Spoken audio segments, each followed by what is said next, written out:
Starting in Georgia, the story takes place along the Chickamauga River. In partnership with Will Marlo, John Dent was a trapper. For several trading seasons, Marlo and Dent sold their hides together and divided the proceeds from each sale. Dent, on the other hand, fell in love with Mollie Pertul in 1833 after meeting her at a nearby farm. In contrast to their customary arrangement, Dent informed Marlo that he would sell his own hides instead of splitting the proceeds with her. Marlo didn't feel good. Days later, they got into a heated altercation in front of everyone, which ended with Dent stabbing Marlo to death. John, who is currently wanted for questioning, traveled west with Mollie while Mollie's parents were left in the dark. Before Mollie wrote a letter to her parents in the fall of 1834, it was months before the letter was mailed from Galveston. Dear Mother, the devil has a river in Texas that is all his own, and it is made only for those who are grown. Yours with love, Mollie. In southwest Texas, near what is now Carrizo Springs, a party of American colonists under the leadership of Dr. Charles Beale were camped at Lake Espantosa in 1835. John Dent, a Georgia native, and his expectant wife Mollie Pertul Dent had constructed a shack half a mile from the Beale group. North of the present-day Del Rio, in the Devil's River region, Dent had come to trap beavers. It turned out that the Dents made a wise decision by selecting a location away from the lake. The majority of the camp's occupants were slaughtered by a group of Comanches who then dumped the bodies of the victims and their carts into the lake after raiding the main Beale camp. The couple was hesitant to travel because Mollie was getting close to the end of her pregnancy, notwithstanding the threat of hostile Indians, but continued on to the Devil's River's Beaver Lake region. Mollie gave birth during a violent rainstorm that occurred one night in May 1835. Dent made the decision to go west to seek assistance because she seemed to be experiencing difficulties giving birth. He stumbled into a Mexican goat ranch on the Pecos Canyon and begged them to take him back with him after hearing about the dire situation with his wife. However, there was a violent boom of thunder as the Mexicans saddled up their horses, and a bolt of lightning blasted Dent from his horse, instantly killing him. The goat herders finally mounted their horses and followed Dent's instructions after a lengthy delay. But before they crossed the split to Devil's River, darkness descended, which caused the search to be postponed. They finally found the Dents' remote cottage the following morning at daylight. However, what they discovered was Mollie Dent lying alone and dead outside the cabin in an open brush arbor. She had reportedly passed away after childbirth, but the infant was nowhere to be found. Despite the fact that the child was never discovered, the goat herders were able to infer its disappearance from the wolf footprints all over the area and the fawn marks on the mother's body. First sighting of the wolf girl. However, this was only the beginning of the tale.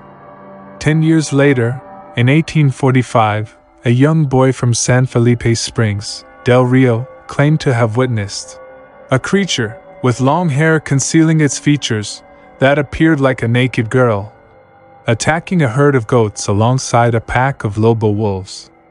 Although the myth was widely mocked, it yet managed to return to the villages. An unclothed young girl and two sizable wolves were allegedly spotted consuming a recently slain goat by the little girl and a Mexican woman at San Felipe about a year after this incident. Before they noticed her and fled, she added, she came fairly near to the group.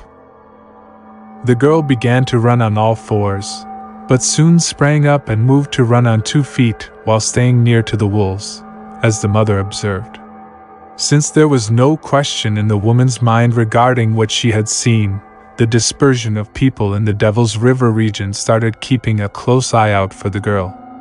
The following year, additional residents of the area reported seeing similar things, and Apache legends claimed to have discovered a child's footprints among wolf tracks in sandy riverbank locations, sometimes together with handprints. The Lobo, or Wolf Girl of Devil's River, was the new target of a hunt, led primarily by Mexican vaqueros, with the goal of capturing her. The girl was spotted fleeing with a pack of wolves on the third day of the search, close to Espantosa Lake. The girl battled like a wildcat, desperately biting and clawing to escape after the cowboys managed to separate her from her wolf friends and corner her in a canyon. When they were eventually able to lasso her and hold her motionless, however, she started to emit frightful, unearthly noises that sounded like a cross between a woman's scream and a wolf's howl. The monster he-wolf from which she had been separated suddenly materialized and charged at her captors as she howled. The wolf girl fainted as one of the cowboys quickly reacted and shot it dead with a revolver.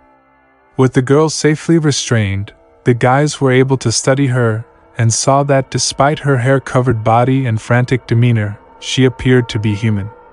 She had strong but not excessively muscular hands and arms and was unable to talk. Instead, she only made low growling noises. On all fours, she walked without incident, but when forced to stand up straight, she struggled. The young woman was mounted and led to the nearest ranch, a remote two-room cottage amidst a barren wasteland. She was placed in one of the rooms and unbound. The cowboys offered her food and water as well as a covering for her body, but she refused and cowered in the darkest recess. After closing the door and setting up a guard outside, they left her alone for the night. A little boarded-up window was the sole other aperture in the space. However, as dusk fell, the wolf girl's apartment began to emit horrifying howls, which the cowboys heard. Her captives were startled by the unusual cries that reverberated through the still night air, and they soon sought explanations from the wolf pack in the wilderness beyond the cabin. As the pack approached the house, there were soon lengthy, deep howls emanating from all directions, along with sporadic odd wailing screams from the girl responding to them from inside her pitch-black room. The cowboys were forced outside to fire and yelled to scare the wolves away when they suddenly charged into the corrals, attacking the goats, cows, and horses. The wolf girl was able to flee into the night by ripping the window planks off during all the commotion. The wolves returned to the wilderness once the howling quickly stopped. The girl was nowhere to be discovered the following day. Even though there were a few unconfirmed tales of a little girl with hair covering her in the neighborhood throughout the years, no one ever had direct contact with her. California had discovered gold during this time, and westward travel had significantly risen.